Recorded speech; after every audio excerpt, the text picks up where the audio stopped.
morning. Today's topic is about conditions for curtailment of reinforcement. Basic design concepts. The design problem is somewhat the reverse of analysis problem. The complete design of a beam involves considerations of safety under the ultimate limit states in flexure, shear, torsion, and bond. Serviceability, limit states of deflection, crack width, durability, etc. Concrete cover. Clear cover is the distance measured from the exposed concrete surface. Nominal cover requirements based on exposure conditions.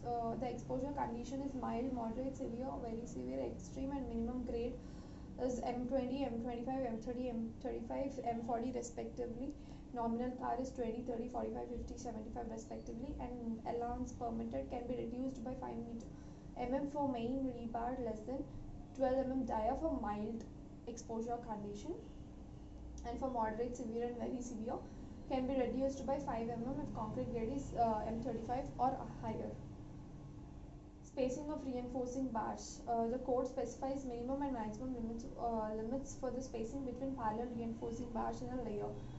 The minimum limits are necessary to ensure that the concrete can be placed easily in between and around the bars during the placement of fresh concrete.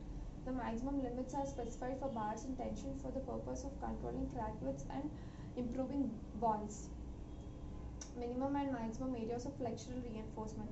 Minimum flexural reinforcement in beams is 0.85 by f5 in the case of flanged beams.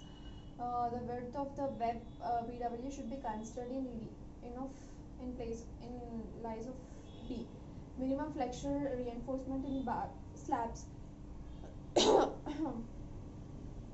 minimum reinforcement in either direction in slabs is 0.15% of Ag. Maximum flexural reinforcement in beams, tension reinforcement as well as compression reinforcement in beams shall be limited to 0.04 BD. Requirements for deflection control. The cross-sectional sizes of flexural members is mostly selected from deflection control criteria under service loads. The code specifies a limit of span of 250 to the final deflection due to all loads. The explicit computation of maximum deflection can be rather laborious. Code recommends a certain span, effective depth ratios which are expected to satisfy the requirements of deflection control. Code recommendations for span or effective depth ratios, where L by D max is equals to L by D basic into KT into KC.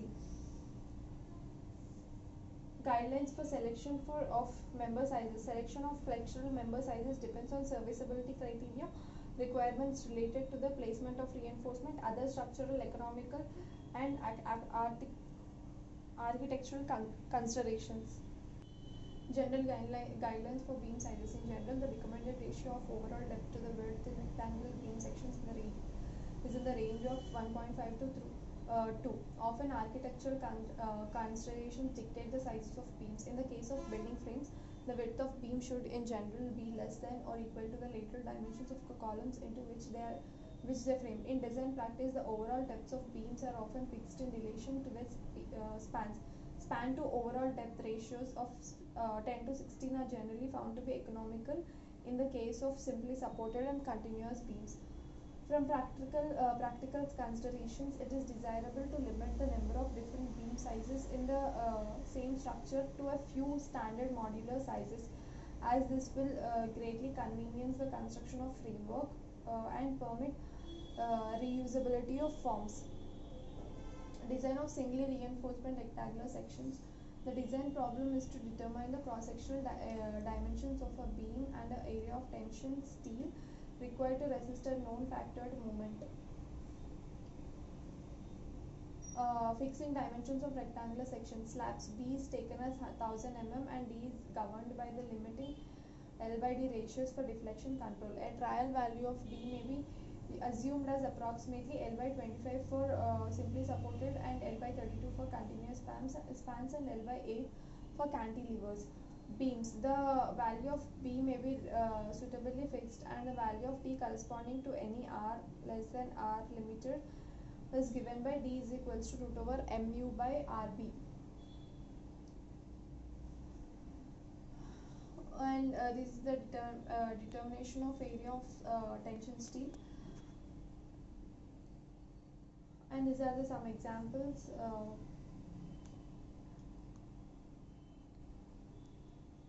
Design procedure summarized. Selected trial section and get effective span. Find loads and factor moment. Fix a P, D and capital D. Adopt a suitable D. Thus get D assuming diameter of main bar, stirrups and clear cover. Determining A and design checks. Detailing. Design of doubly reinforced rectangular sections. Design procedure for given MU. For a given rectangular section, the MU for a singly reinforcement section should be first determined.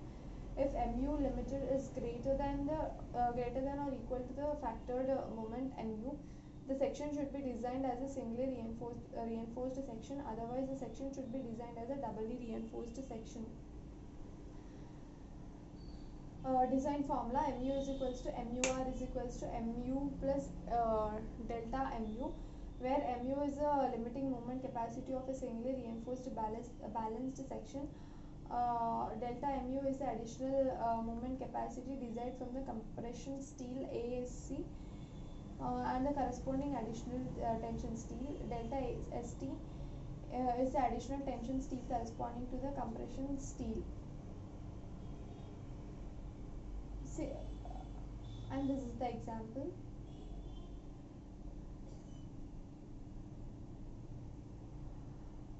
One-way slabs and two-way slabs. When the slab is supported only on two opposite sides, slab bends in the direction in one direction only. Hence, it is called one-way slab. When the slab is supported on all four sides and the length is less than twice the width, it bends in two directions, and hence it is called as two-way slab. Thank you.